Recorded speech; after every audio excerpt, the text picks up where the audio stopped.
Can you talk about some of the negative consequences that could happen if we take a heavy-handed approach to regulating this developing technology?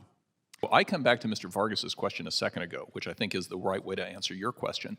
Mr. Vargas asked the question of people have the potential to lose a lot of money. These things are volatile, they're risky. How do we protect them from those kinds of issues? There are two ways of answering that. One is to prevent as many people as possible from accessing this amazing technology. For example, the way the current legal regime works is certain kinds of assets can only be purchased by accredited investors, meaning rich people. So the only people who can get rich on this are people who are already rich. That'd be one way of protecting people from losing money, is to make sure that only the richest can access it. Another way of addressing it would be to make it safer the way that we made equities safer 40 years ago. Welcome to another episode of Crypto plus Passports equals Freedom. I'm your host, Ohini Mara. Before we get started, hit that like and subscribe button and definitely leave a comment and share this video so we can attack that YouTube algorithm and grow this channel. And with that, let's get into today's topic. So today we will be discussing why liberal states don't want you to have cryptocurrency. So before cryptocurrency, guys, people were basically the victims of a financial structure that was designed to work against them. There was no way for you to truly create wealth or financial freedom. You had to already be wealthy or incredibly lucky in previous financial systems. And let's face it, it was always rigged against the retail investor. The stock market was a place where wealthy people would go to steal from the retail investor. And when it seemed like the retail investor was winning, they would suddenly change the rules. The same is true with taxes. It seemed that taxes were designed to keep you poor. You have a system that threatens you to pay your fair share. But of course, the rich are not included in that. Despite your struggle with multiple jobs, rent, utilities, school debt, and other responsibilities, you are still expected to give a significant portion of your earnings to the government. You would feel better if they could tell you that your tax dollars are going to education, infrastructure, or to pay police and firemen, improve communities, or help the homeless. But no. Instead, it goes to other countries to help them buy weapons, to help illegal immigrants sleep in luxury hotels, and even give non-citizens iPhones.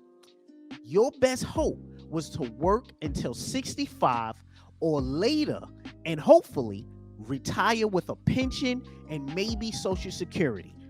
Or if you were feeling really lucky, play the lottery. They told you in America, if you worked hard, you would be rewarded.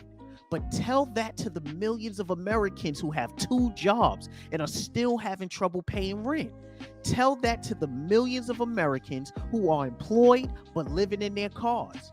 Tell that to the people who have jobs but still living in homeless shelters. Suddenly, here comes cryptocurrency. And it forever changed how people looked at their financial futures. In my opinion, crypto is the future of finance and technology. It is paving the way to an entirely new and productive world. Most importantly, it is a revolution that anyone and everyone is invited to. Cryptocurrency does not care about race, color, creed, religious beliefs, sexual orientation, credit score, or any other identifying features. There is no barrier to entry with cryptocurrency. Anyone who wants to participate is welcome. So here is the question. Major corporations, financial institutions, hedge funds, and wealthy individuals are investing in and developing infrastructure built around the blockchain. So why are they looking to convince you that you should not invest in blockchain technology or cryptocurrency?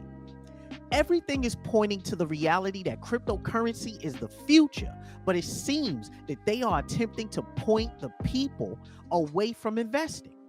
They tell you they are seeking to protect the investor from scams and Ponzi schemes, while companies like BlackRock buy as much crypto as they possibly can. Could it be that they are working hard to ensure that you remain an employee? Could it be that your financial freedom is a threat to the old system? Could it be that the system can better control you if you are struggling to pay your rent, mortgage, utilities, and other bills? Could it be that their system works if you are in debt? These new technologies are the key to the future, and anyone who is an early adopter will be incredibly wealthy.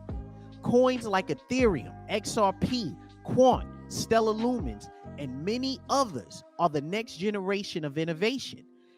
These coins, this technology, will financially free you and allow you to travel and enjoy your life. Why would anyone, and possibly your government, want you to stop? Could they have a vested interest in your failure?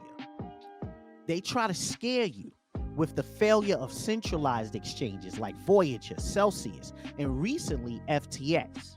They use them as a warning to scare retail investors out of the market, while they try to blind you from seeing that the government is deeply invested in trying to control cryptocurrency and blockchains.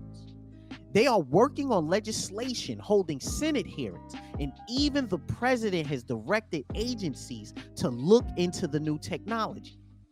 They now have news segments and news programs dedicated to cryptocurrency. It is my belief that liberal cities are deeply invested in keeping its citizens poor, because your need for social programs and public assistance is their power.